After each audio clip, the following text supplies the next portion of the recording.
from each other. And the frequency is adjusted by the potentiometer that was in there. And watch the radiant, or the negative, when I do this. It stays the same, but more, it's constant. So now those batteries are going upward. Now, let's say we want to look at the AC. So for this, I want to use an analog meter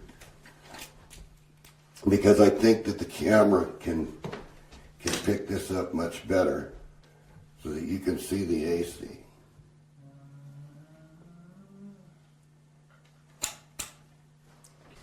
Okay, so what we want to do is you want to be able to see what the difference of potential is. So remember what I said, the power is going to come out of the negative terminals. There it is.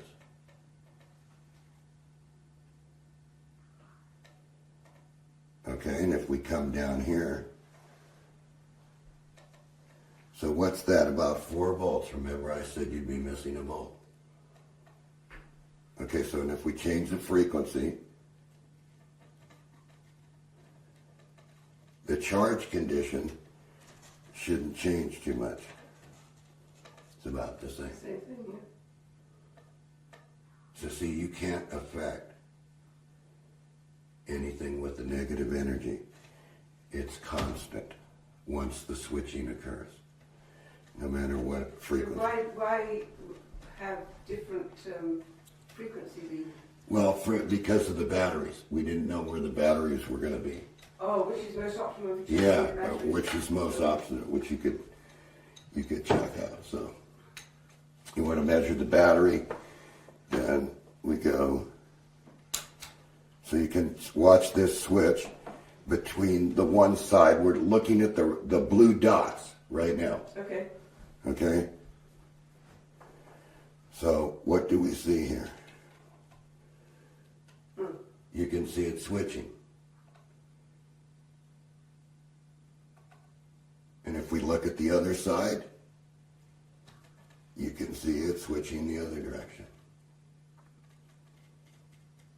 Now, where does it all end up? It all ends up across the negatives. You can only have the difference in potential. So if you rectify it, what you're going to get is you're going to get the DC here in the cap. And there it is. Yeah. See, I'm loading it with this LED. There's no, by the way, there's no resistors in line with any of these LEDs because it's not the normal energy. So what does the battery look like? Well, you can see I've soldered the batteries together. There's nothing hidden there. And if we go to the DC... And those batteries are what, just for the record? John? 5 volts, they're NiCad batteries. And if we look at the battery, I'll try to get my arm out of the way. DC plus. Let's see if I can hold it there. And it should be just over 5 volts. Yeah. Which means that it's charging upward. And if you feel right here, you can feel sort of a little bit of heat to it. They're 1.2 volt batteries. Yeah. Yeah, they're 1.2 volts. Not 1.5. Yeah, well, I was only talking about, right, they're 1.2s. Yeah. So they're way above where they're supposed to be. And so we'll just let that run. Oh, and something interesting, the negative energy, and I sort of want to show this on camera, is if I goof this around a little bit, I got this little radio here. If I set that there and I want to steal this negative energy with these leads, sorry for the mess, but the way it is.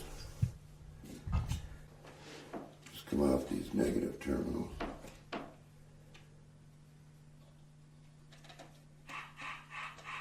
And you can hear it switching.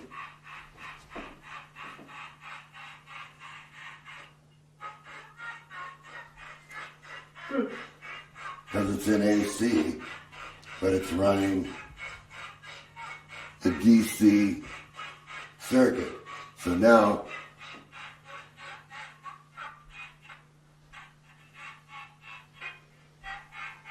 let's see what we can do with it.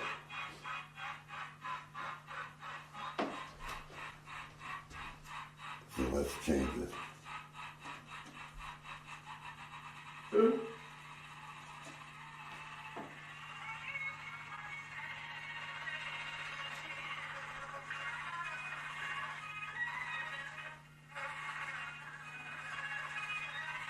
So see, the higher the frequency, Yeah. right? You want to get it above that, where I have it, and then you're getting a straight, steady DC out. You can power things without affecting the batteries, and I'll show you that. We don't get AM radio too good here.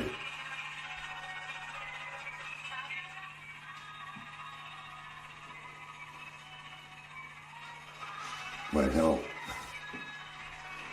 So let's look at the batteries. Moving around here.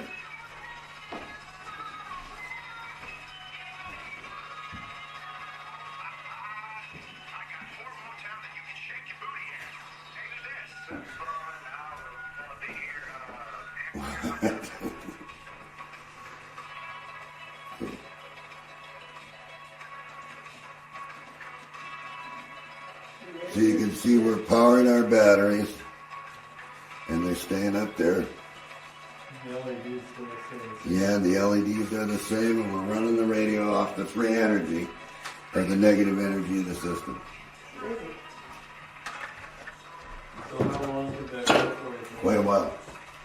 What is quite a while? Quite a while until you deplete the battery, until you deplete the nickel cad in the battery. So where it's charging, it's still... Yeah, you're able to take the differential that the battery doesn't need, and that's free to the radio. And you can see here, if I slow it down, I'm in a charge mode where I've got big pulses going back and forth. And what you need to do to run equipment with the negative energy is you need to convert it. You need to convert it at a higher frequency, see? So watch.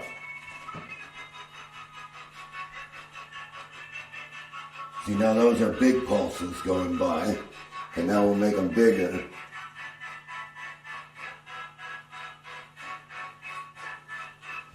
Okay, what I don't understand, John, if this is actually charging those batteries, how do batteries wear down?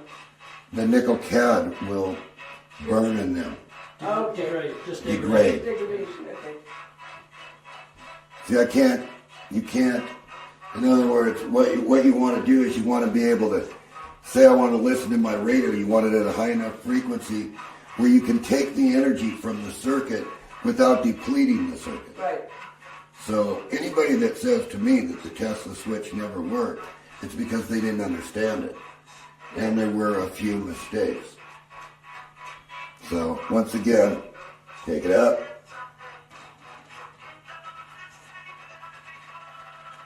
And I've got it down in a low pulse because I didn't want to bring it up too high because I can't watch while I'm on the blackboard these batteries. But you can see that the radio would straighten right out and continue to give you that. So those don't need to be LEDs, they can just be diodes. Yes. And I've used these colors so I could show you what's across each negative diode. See, because that's where the energy's coming from. The energy's coming from these negative ends.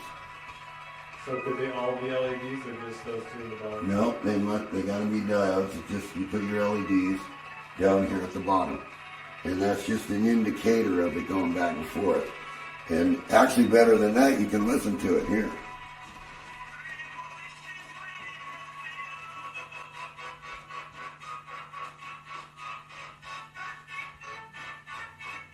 It just takes that difference in potential and moves it back and forth in these batteries. One set of batteries is going to 10 volts, the other side's going to 5 volts. and this side goes to 10 volts, and this side goes to 5 volts. So it's all in how you switch.